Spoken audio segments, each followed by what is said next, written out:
உரை. ராமநாதபுரம் மாவட்டத்தில் புதுப்பட்டி என்னும் ஓர் ஊர் உண்டு. அது தற்போது விருதுநகரமாக விளங்குகிறது. அவ்வூரில் உள்ள தேங்காய் வியாபாரி குமாரசாமிக்கும் சிவகாமி அம்மையாருக்கும் 1903ஆம் ஆண்டு ஜூலை திங்கள் 15ஆம் நாள் காமராஜர் பிறந்தார். இவரது பிள்ளைக்கு காமாட்சி நாகம்மா இவரது தந்தை. இவரது 6வது வயதில் இவருடைய தந்தை காலமானார். தாய்மாமன் கருப்பையாவின் பராமரிப்பில் வளர்ந்திருந்தார். இவர் 6ஆம் வகுப்பு வரையில் தான் படித்தார். பின்னர் தாய்மாமன் நடத்தி வந்த துணிக்கடையில் பணியாற்றி தொடங்கினார். துணிக்கடையில் வேலை செய்யும் போதே செய்தித்தாளை படிக்கும் பழக்கம் ஏற்பட்டது. விடுதலை இயக்க கூட்டங்களுக்கும் செல்வார். இவர் விடுதலை இயக்கத்தில் ஈடுபடுவது இவர் குடும்பத்தினர் விரும்பவில்லை. அதனால் இவரை திருவனந்தபுரத்திற்கு அனுப்பி வைத்தனர். அங்கு இவருடைய மற்றொரு தாய்மாமன் காய்கறி கடை வைத்திருந்தார். கடையில் வேலை செய்ய ஆரம்பித்தார். அங்கும் இவரது விடுதலை இயக்க பணிகள் தொடர்ந்தன. வைக்கம் என்ற ஊரில் குறிப்பிட்ட சில தெருக்களில் தாழ்த்தப்பட்ட மக்கள் நுழைவதற்கு தடை இருந்தது. அந்த தடையை நீக்க சத்தியாகிரகம் நடந்தது. காமராஜர்கள் பங்கு கொண்டார்.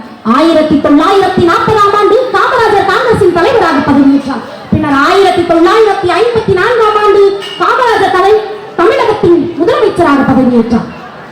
கல்வி, தொழில், பொருளாதாரம், விவசாயம் என பல துறைகளிலும் தமிழ்நாடு வியக்கத்தக்க முன்னேற்றத்தை கண்டது. செயற்கரிய செய்பவர்கள் பெரியோர்கள் என்பதை உணர்த்தும் வகையில் காமராஜர் அவர்கள் பல்வேறு நல திட்டங்களை கொண்டு வந்தார்.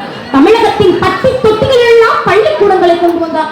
அப்போது பள்ளிக்கு செல்லாமல் மாடு வைத்துக் கொண்டிருந்த சிறுவனை கண்டபோது ஏன் பள்ளிக்கு செல்லவில்லை என்று கேட்டார். அதற்கு அவனோ பள்ளிக்கு சென்றால் வயிற்றுக்கு என்ன செய்வது, மாடு மேய்த்தால் தான் சாப்பாடு என்று கூறியது அவரை வருத்தத்தில் ஆட்டியது.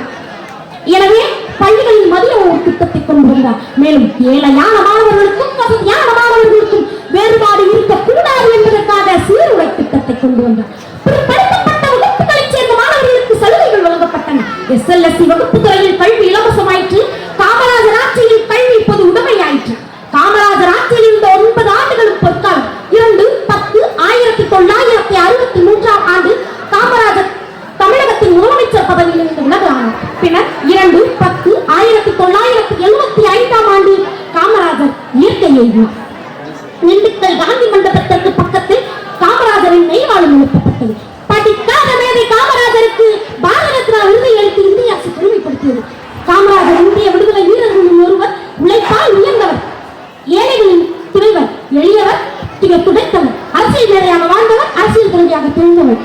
வீழ்வது நாமாக இருந்தாலும் வாழ்வது நம் மண்ணை தமிழாக இருக்கட்டும். விடியும் என்று விண்ணை நம்பு, உடையும் என்று உண்டை நம்பு. நன்றி, வணக்கம்.